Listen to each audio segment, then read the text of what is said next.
ukuri kutoroha nuku kandi nawe wakibaza mu buzima bwawe nyamara bukaba bwakugirira umumaro mu buzima bwawe.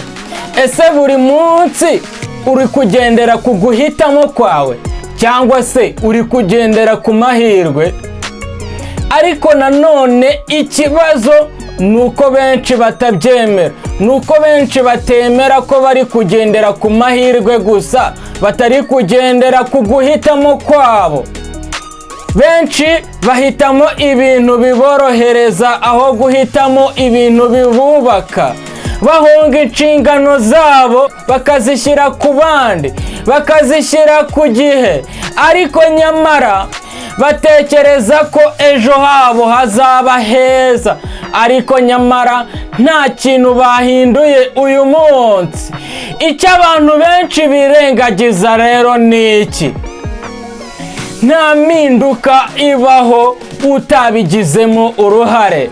Nimba utafashe iya mbere ngo abe ari wowe ushaka gukora impinduka, ntizizigera zibaho na rimwe.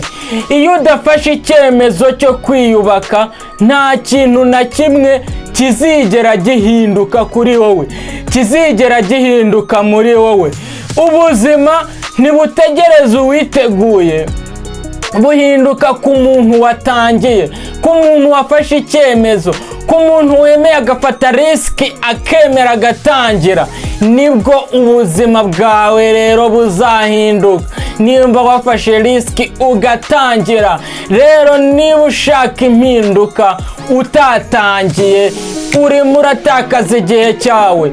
Fata iya mbere, ubu wa mbere aba ari wowe utangira aka kanya kugira ngo ufatirane igihe cyawe hakiri kare, utazashiduka imyaka yawe yakujyanye. Nyamara uri gutegereza ejo kandi utangiye ubu ngubu, cya gihe uri kumva wakabaye uvuga ati nicyo nzatangira, wakabaye ugeze ku rundi rwego. Rero tangira ubu ngubu, ureke kubiha inzagihe ngo nzabikora.